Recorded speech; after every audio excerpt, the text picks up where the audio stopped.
नमस्कार। आज हम डिस्कस करेंगे एचपीएसएससी का प्रीवियस पेपर। ये जो एचपीएसएससी का प्रीवियस पेपर है इसका हम एचपीजीके का सेक्शन डिस्कस करेंगे और डिटेल में डिस्कस करेंगे। तो क्वेश्चन नंबर 158 से हम डिस्कस करेंगे। काफ़ी अच्छे क्वेश्चन हैं। यहाँ पर पूछा गया है Kunihar valley is in which of one of the following district of Himachal Pradesh. ये जो कुनिहार घाटी है ये हिमाचल प्रदेश के निम्नलिखित में से किस जिले में स्थित है। तो कुनिहार घाटी कहाँ पर स्थित है? ये स्थित है डिस्ट्रिक्ट सोलन में। ऑप्शन डी सही आंसर है।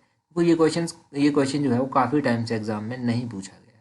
तो कुनिहार वैली के बारे में क्वेश्चन पूछा जा सकता है। अब कुनिहार वैली के बारे में आपको पता चल गया। और भी वैली है।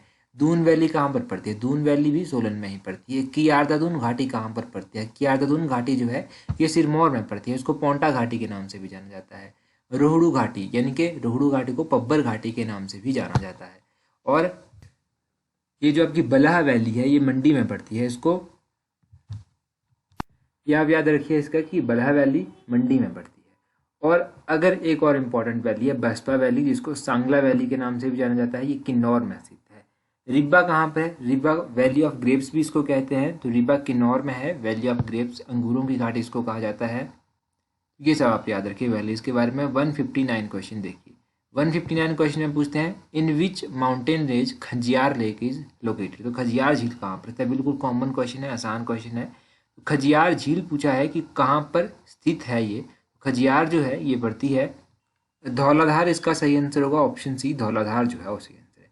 यहाँ पर कन्फ्यूजन हो सकता है परंतु कन्फ्यूज मत होइएगा इसमें। खजियार जो है वो धौलाधार में पड़ती है माउंटेन रेंज में, और ये डिस्ट्रिक्ट चंबा में पड़ती है। अब हम कुछ इंपॉर्टेंट लेक्स के बारे में रिवाइज कर लेते हैं। सारी जितनी भी हिमाचल की लेक्स हैं एक बार नज़र डाल लेते हैं सभी पर। यहाँ पर आप नज़र डालिए। मंडी से स्टार्ट करते हैं। मंडी में रिवालसर लेक है, प्राचर झील है, कुमारवाह लेक है, कुंतभ्योग लेक है, कलासर लेक है, पंडोह लेक है, सुखसार लेक है। कांगड़ा में जो है वो डल लेक है, पोंग लेक है, करेरी लेक है। सिरमौर में रेणुका लेक है, सुकेती लेक है। किन्नौर में नाको लेक है, सोरंग लेक है। शिमला में चंद्रनाहन लेक है, तानू जुबल झील है। चंबा की बात आ गई। अब चंबा में खजियार लेक है जो कि डलहौजी माउंटेन रेंज में पड़ती है। लामा डल झील है, मणिमहेश झील है, गढ़ासरू झील है, महाकाली झील है। लाहौल स्पीति में चंद्रताल है, सूरजताल है, दीपक ताल है, नीलकंठ है, यूनामसो लेक है।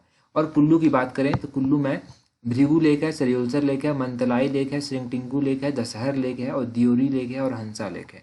ये सब कुल्लू में। तो जितने भी डिस्ट्रिक्ट्स में इंपॉर्टेंट लेक्स हैं वो सभी आपने यहाँ से रिवाइज कर ली। इसका आप चाहें तो स्क्रीनशॉट लेकर रख सकते हैं। तो इसका आप स्क्रीनशॉट जो है वो ले सकते हैं। अगला क्वेश्चन देखते हैं हमारे पास क्या है। आगे पूछते हैं who was the ruler of Kahlur state when 1857 revolt took place. तो जब 1857 का विद्रोह हुआ था ना तो उस टाइम कुल्लू के शासक कौन थे? तो उस टाइम कुल्लू के शासक कौन थे आपको पता होना चाहिए कि उस टाइम कुल्लू के शासक थे राजा हीराचंद। ऑप्शन डी जो है वो सही आंसर है। ये जो हीराचंद थे ये काफ़ी फेमस राजा थे कुल्लू के। इनका जो कार्यकाल था उसको स्वर्ण काल भी माना जाता है कहलूर के इतिहास में, कहलूर इनके बिलासपुर के इतिहास में। अगर इनके बारे में हम बात करें तो इनके काल में एक तो 1857 का विद्रोह हुआ। दूसरा इनका काल जो है वो स्वर्ण काल भी माना जाता है, गोल्डन पीरियड भी माना जाता है। इन्होंने कुछ टैंकों का निर्माण भी करवाया था जैसे कि जगतखाना टैंक हो गया। ये इन्हीं के द्वारा 1874 में जो था इसका निर्माण करवाया गया था। अगर बिलासपुर की स्थापना पूछ ली जाए कि बिलासपुर शहर की स्थापना किसने की थी तब आप क्या आंसर करेंगे? तब उसका आंसर होगा दीपचंद। राजा दीपचंद ने जो था वो बिलासपुर शहर की स्थापना की थी। 1654 में राजा दीपचंद ने इसकी स्थापना की थी। बाकी कल का भी मैं थोड़ा सा आपको रिवाइज करवा देता हूँ। पहले जब हमने डिस्कस किया था कि गुरु गोविंद सिंह ने जब कुल्लू की यात्रा की थी तो उस टाइम कुल्लू के शासक कौन थे? तो उस टाइम कुल्लू के शासक थे राजा भीमचंद। ये इनके कंटेम्प्रेरी थे, समकालीन थे। आगे देखते हैं आगे हमसे क्या पूछा गया है। यहाँ पर पूछते हैं which was the only temple of Kangra destroyed by forces of Mahmud Ghaznavi. तो कांगड़ा का ऐसा कौन सा इकलौता मंदिर है जिसे महमूद गजनवी के आक्रमण के द्वारा जो है वो नष्ट कर दिया गया था, फिर नष्ट हो गया था।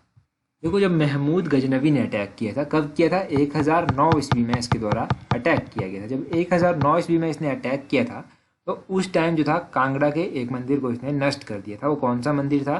तो ये मंदिर था ब्रजेश्वरी मंदिर। ऑप्शन सी जो है इसका सही आंसर है। अभी रिसेंटली एक एग्जाम में ब्रजेश्वरी मंदिर के बारे में पूछा भी गया था कि ब्रजेश्वरी मेला कहाँ पर लगता है, कुछ इस तरह से पूछा गया था। तो ये याद रखिए कि ये मंदिर कांगड़ा में स्थित है। मेन कांगड़ा के साथ ही ये मंदिर लगता है।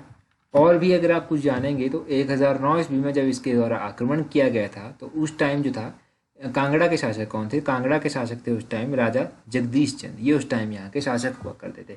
इसके बाद भी जो था अलग अलग आक्रमण यहाँ पर होते रहे जैसे कि 1337 में जो था वो मोहम्मद बिन तुगलक के द्वारा जो था वो कांगड़ा पर आक्रमण किया गया था।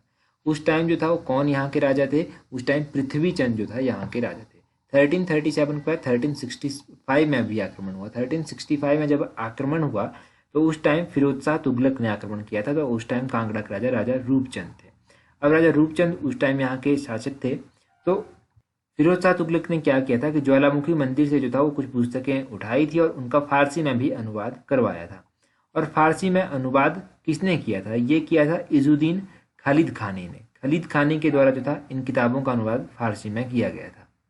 तो इससे रिलेटेड क्वेश्चन एग्जाम में पूछे भी जाते हैं, तो आपको याद रखना है। आगे पूछा गया है the capital of Jaswan state was at. तो जसवां राज्य की राजधानी कहाँ थी? तो जसवां की राजधानी थी राजपुरा में स्थित। तो ऑप्शन डी जो है वो सही आंसर है। अब जसवां की बात कर लेते हैं। ऊना जिला जो है आपका ना, उसका अधिकतर भाग जो है वो जसवां रियासत के अंतर्गत आता है। ये क्वेश्चन भी एग्जाम में पूछा जाता है कि ऊना जिले का अधिकतर भाग जो है वो कौन सी रियासत में आता है? तो जसवां रियासत में आता है।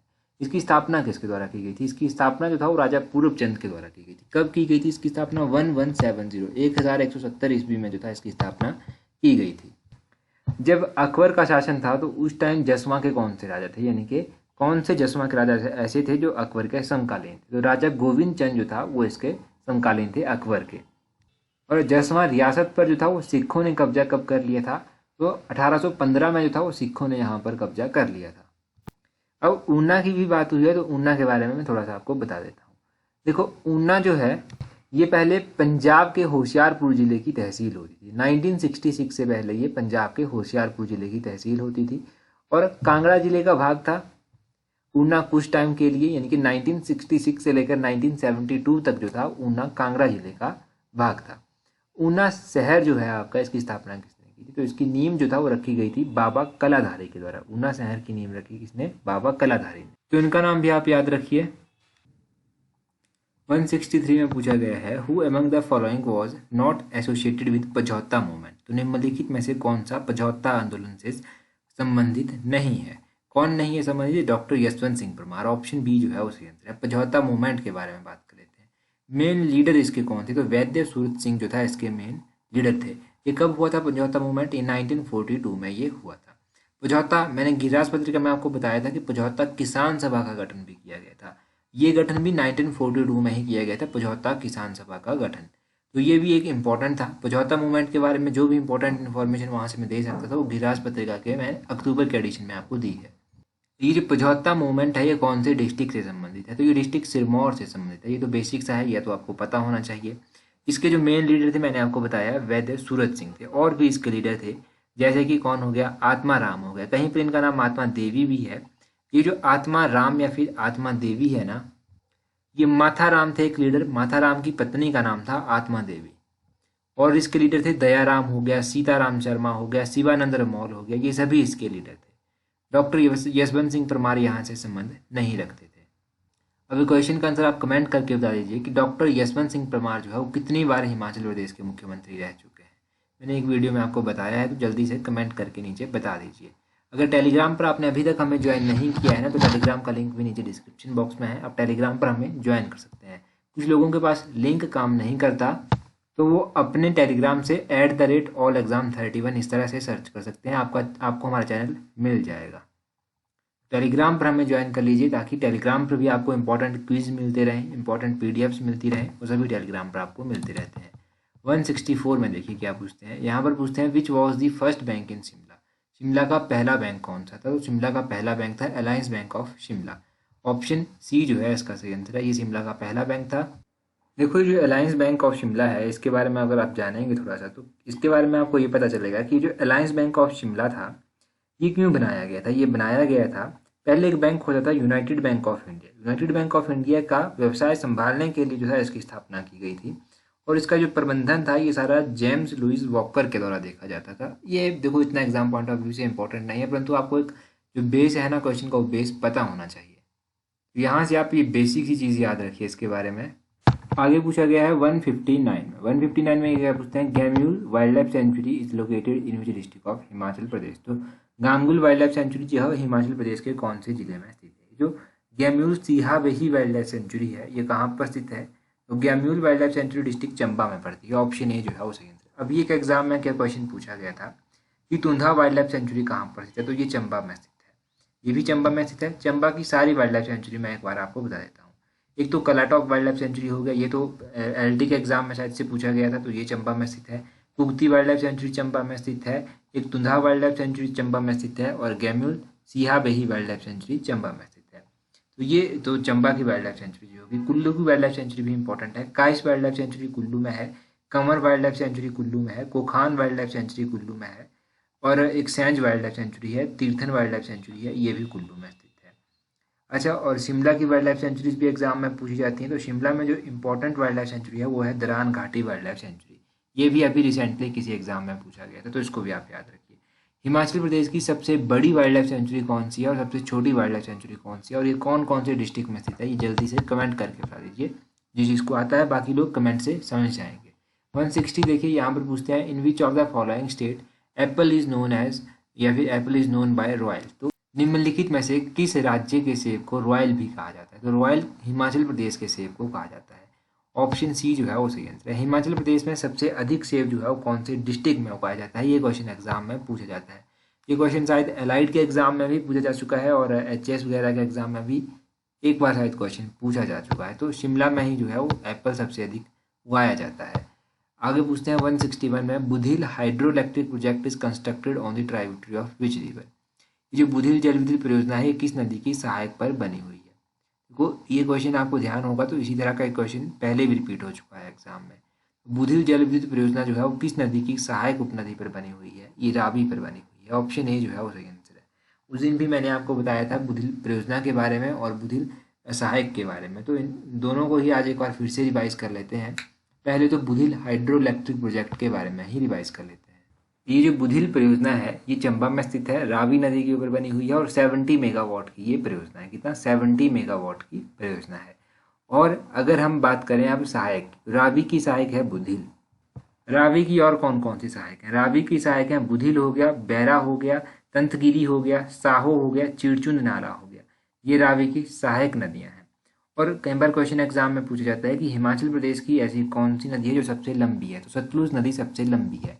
अगर पूछा जाए कि हिमाचल प्रदेश की सबसे इन टर्म ऑफ वॉल्यूम जो है वो सबसे बड़ी नदी कौन सी, तो वॉल्यूम के अगर पूछा जाए वॉल्यूम में आपसे, चेनाब नदी जो है ये इसका वॉल्यूम वाइज सबसे बड़ी है हिमाचल में। तो largest river in term of volume is Chenab, और longest river is Sutlej. Longest और लार्जेस्ट इन वॉल्यूम में आपको याद रखना है। रावी नदी का वैदिक नाम भी एग्जाम में पूछ लेते हैं, तो रावी नदी का वैदिक नाम है पुरुषानी। और भी हिमाचल प्रदेश में जो नदियां हैं, जैसे कि चेनाब नदी, इसका वैदिक नाम अश्किनी है। और अगर हम बात करें ब्यास नदी की, ब्यास नदी का वैदिक नाम है अर्जिक्या। सतलुज नदी की बात करें तो सतलुज का वैदिक नाम है सतुद्री। और यमुना का बात करें तो यमुना का वैदिक नाम है कालिंदी। तो इनके वैदिक नाम भी साथ साथ में एग्जाम में पूछे जाते हैं, तो इनके वैदिक नाम भी याद रखने हैं। बाकी दूसरा चैनल हिमाचल का, जहाँ पर हम हिमाचल की स्मॉल स्टोरीज और हिमाचल प्रदेश की इंपॉर्टेंट नोटिफिकेशन डिस्कस करते रहते हैं, उसका लिंक भी नीचे डिस्क्रिप्शन बॉक्स में है, उस पर भी हमें सब्सक्राइब कर लीजिए अगर आपने अभी तक नहीं किया है।